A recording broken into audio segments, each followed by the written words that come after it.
નમસ્કાર દોસ્તો, હું છું આપનો મિત્ર રાજેશ સોરવડિયા અને સ્વાગત છે આજના એક નવા વિડીયોમાં. મિત્રો, આ વિડીયોનો અર્થ, મહત્વ અને મર્મને સમજવા માટે આ વિડીયોના અંત સુધી જોડાઈ રહેશું. વિડીયોના અંતમાં અમે આ વાતની સંદેશ અને એમનો મર્મ આપને સમજાવીશું. અને આવા જ બીજા વિડીયોને જોવા માટે અમારા આઈડીને ફોલો કરશો, યુટ્યુબ ચેનલને સબસ્ક્રાઇબ કરશો, લાઇક શેર કરી અને આપના પ્રતિભાવ છે એ ચોક્કસથી કોમેન્ટમાં જણાવશો. તો આવો જઈએ જીવનની આર્થિક તંગી અને આર્થિક વિટંબણાઓની સામે આપણે પરિસ્થિતિની અંદર કોઈ પણ અવળું પગલું નહીં ભરતા જીવનમાં એમની સાથે લડત આપી અને આગળ કેમ વધવું એના માટેની આ વાર્તા. એક યુવાન લાઈફમાં આવેલી ઢગલાબંધ મુશ્કેલીઓથી હારી ગયો હોય છે. તેને આવક માટે કોઈ રસ્તો નથી મળતો અને નિરાશ થઈ અને એટલી બધી હદે પહોંચી ગયો કે એને એમ થઈ ગયું કે હવે અવળું પગલું ભરી લઉં, અને એવું નક્કી કરી અને જંગલ તરફ આગળ વધે છે. ત્યાં તેને એક સજ્જન વ્યક્તિ મળે છે. તે વ્યક્તિ યુવાનનું દુઃખ સાંભળી એને કહ્યું કે તને ચોક્કસથી કોઈનું કોઈ કામ તો મળી જ રહેશે, પણ તે પહેલા હું તને એક વાર્તા કહું છું, એ તું સાંભળીશ.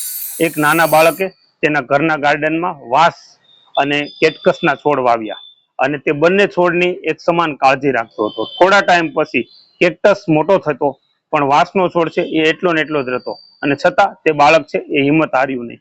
ઘણા મહિનાઓ પસાર થઈ ગયા, પણ વાંસના છોડમાં કોઈ ખાસ બદલાવ એમને દેખાણો નહીં, અને તો પણ એ બાળકે વાંસના છોડની કાળજી લેવાનું ચાલુ જ રાખ્યું. પછી એક દિવસ અચાનક વાંસનો છોડ છે એ ઝડપથી ઉગવા લાગ્યો અને થોડા દિવસોમાં તે પણ કેક્ટસ કરતા પણ ઊંચો થઈ ગયો. શા માટે? આવો પ્રશ્ન કર્યો.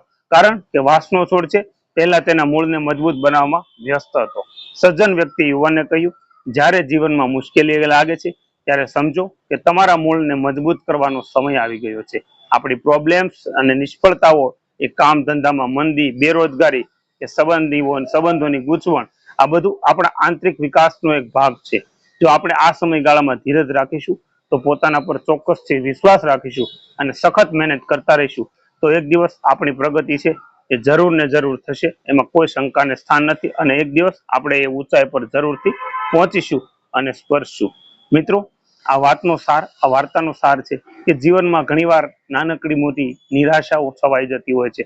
ચારેય બાજુથી માણસને કંઈ સૂઝતું નથી હોતું, અને ત્યારે માણસ છે એ જીવનને ટૂંકાવી લેવાના નિર્ણય લેતા હોય છે. પણ વાસ્તવમાં જ્યારે આવી પરિસ્થિતિ આવે છે, ત્યારે આપણને કંઈક નવો માર્ગ મળવાની, અથવા તો કંઈક આપણે નવું શીખી અને આપણા જીવનમાં કંઈક ને કંઈક નવી પરિસ્થિતિઓનો સામનો કરવા માટેની આપણામાં હિંમત હોય છે. પરંતુ આ પરિસ્થિતિએ માણસ જ્યારે હિંમત હારી જાય છે, કારણ કે વાસ્તવિક છે કે માણસને ક્યાંય રસ્તો ન સૂઝતો હોય ને, ત્યારે માણસ છે એ આત્મહત્યાના માર્ગે જતો હોય છે. અને બીજી વાત કે સમાજની અંદર મોટા ભાગના કિસ્સાઓની અંદર આપણે જોઈએ છીએ કે જે લોકો આત્મહત્યા કે સુસાઇડ કરે છે, એમાં મોટા ભાગના લોકો છે ને એ સમાજમાં સારા, સમજદાર અને ડાયા કહેવાતા માણસોએ આજ સુધીની અંદર વધારેમાં વધારે આત્મહત્યાઓ કરી છે.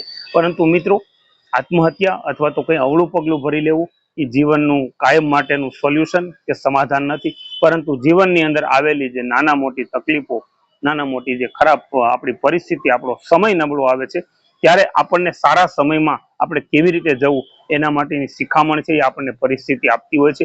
એના માટે આપણે મજબૂત બનવાની પ્રયાસ કરતા હોઈએ છીએ, અને એ સમયે આપણે આપણા મૂળિયાને, એટલે કે આપણા પાયાને મજબૂત કરવા માટે એકાંતથી વિચારીએ તો જીવનમાં સોલ્યુશન તો મળે જ છે. કારણ કે દરેક વખતે છે એ દરેક તકલીફ સારી નથી હોતી. આપણી કહેવત છે કે આજે આથમ્યો છે એ કાલ ફરી પાછો ઉગવાનો છે અને ઉગવાનો છે, એમાં કોઈ શંકાને સ્થાન નથી.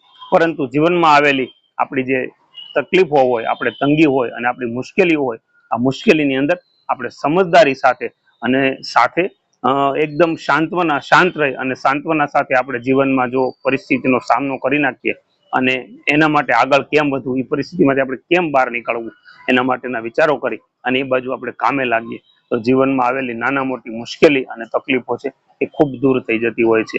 મિત્રો, આજની આ વાર્તા ઉપરથી આપણે એવું શીખીએ કે જીવનમાં ક્યારેય પણ કોઈ પણ મુશ્કેલીઓ આવે તો હંમેશા એનો સામનો કરવા માટે આપણે કટિબદ્ધ રહેવું, નહીં કે આપણે એમનું જીવન ટૂંકાવીએ અથવા તો કોઈ અવળું પગલું ભરી અને જીવનને પૂરું કરી દેવું. દોસ્તો, આપને આ વિડીયો કેવો લાગ્યો, વાર્તા કેવી લાગી, એમને કોમેન્ટ કરી અને ચોક્કસથી જણાવશો. અને આવા જ બીજા વિડીયો જોવા માટે અમારા આઈડીને ફોલો કરશો, યુટ્યુબ ચેનલને સબસ્ક્રાઇબ કરશો. Thank you. જય હિન્દ, જય ભારત, જય જય ગરવી ગુજરાત.